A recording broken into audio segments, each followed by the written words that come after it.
In this video, we'll go over why it's important to trust the process. Do you trust the process of life? If you want to reach your desired destination, you need to surrender to the process, no matter how difficult it is. When we allow life to reveal itself to us, we live in the present moment, knowing that we are exactly where we are supposed to be. Unfortunately, a lot of people jump too far forward. In their desire to reach their final destination, they forget about the journey, but this is where the magic lies. Unfortunately, life and comfort don't coexist. In today's world, nothing is permanent, and at any moment life could throw you a curveball that could change the game. When you trust the process, you accept and have faith in the unknown. You step outside of your comfort zone and allow life to guide you along your journey. Let go of fear and stop trying to control life. Let's explore 4 ways that you can trust the process of life. 1. Be resilient. When faced with adversity, it can be difficult to trust the process. Thoughts of, "why me?" may surface, causing you to doubt your ability to move forward. This is the moment at which you need to stop. Why not you? Life happens to all of us, and it's our responsibility to either rise above our circumstances, or give up. If you believe that everything is in your control, drop that story now. Change is the only constant. Resilient people surrender to uncertainty. They understand that we have very little control over what happens in life, and by adopting this mindset, they have trust in the process. 2. Embrace the unknown. Humans dislike ambiguity of any kind.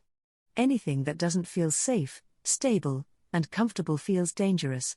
The fact of the matter is that we don't know what life will throw us, but if we embrace the unknown and get comfortable being uncomfortable, we will be better prepared for anything.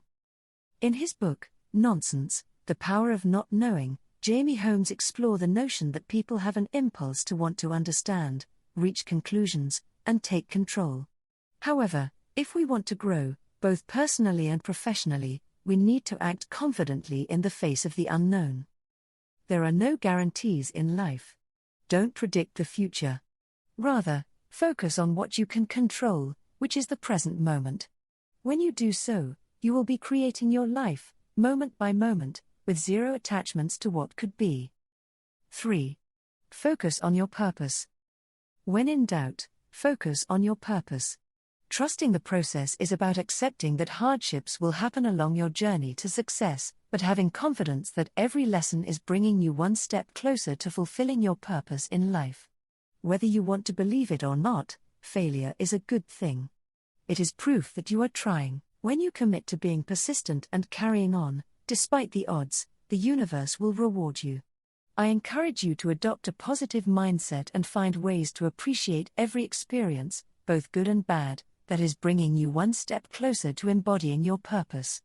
In the words of Andrea Dijkstra, in order to love who you are, you cannot hate the experiences that shaped you. 4. Practice gratitude. Our perspective on life dictates the thoughts that we feel and the decisions that we make. The other day I found myself dwelling upon regrets, which left me feeling depleted and anxious. As a result, I wasn't able to focus on the good that I was creating in the present moment. It only took me a minute to snap out of my ruminative thoughts when I found out that my dear friend had just lost her dad to cancer. At that moment, I found perspective and felt a deep sense of gratitude for my life. It allowed me to stop dwelling on what I couldn't change and to remember how blessed I am. Now let's get right to the video. Change is always going to be difficult. It's inevitable, but it's going to be difficult. And I want you to start having a better appreciation and mindset around change. But first, I need you to understand that there are 2 types of change. First is the change that is imposed on you. But the other type of change, which I do want to make sure you pay attention to, is the type of change that you initiate. And I want you to start leaning into and seeking out change anywhere and everywhere that you can. If you want to know something about yourself, sit on your bed one night and say, my life is not everything I want it to be, and perhaps it's not everything that I need it to be. What's one thing I'm doing wrong, that I know I'm doing wrong, that I could fix, that I would fix? It's like, you meditate on that, you'll get an answer. And it won't be one you want, but it'll be the necessary one. You need to wake up every single day of your life and simply say, I'm going to do the best I can with what I have, where I am. I'm going to do the best I can with what I have, where I am. Whatever limitations are placed upon you because of this imposed change, you're not going to focus on that. You're going to focus on doing the best you can with what you have, where you are. Anytime you make a change, it is going to be a prerequisite to you becoming more self-actualized. See, the goal to you raising your sales performance is to raise yourself, is to become the best version of yourself. Those two things will go hand in hand. And never forget, if you keep doing what you've been doing, you will keep getting whatever you've been getting. And if you don't like what you've been getting, then you need to change what you've been doing. And in addition to leaning into change, I want to make sure you all understand that you have to choose to win. W-I-N, which stands for what's important now. This is the definition of mental toughness. No matter what's going on in your life, no matter what's going on in the world, I need you to learn how to get hyper-focused on what's important right now. By definition, this means you'll be living in the present moment. A quote that has helped me immeasurably, and it's from a book called The Horse, the Boy, the Fox and the Mole. And one of my favorite quotes out of the whole book is a boy and a horse are in the woods. And the boy says to the horse, I can't see a way through. And the horse says, can you see your next step? And the boy says, yeah. And the horse says, then just take that. Wow. And it hit me. Yeah.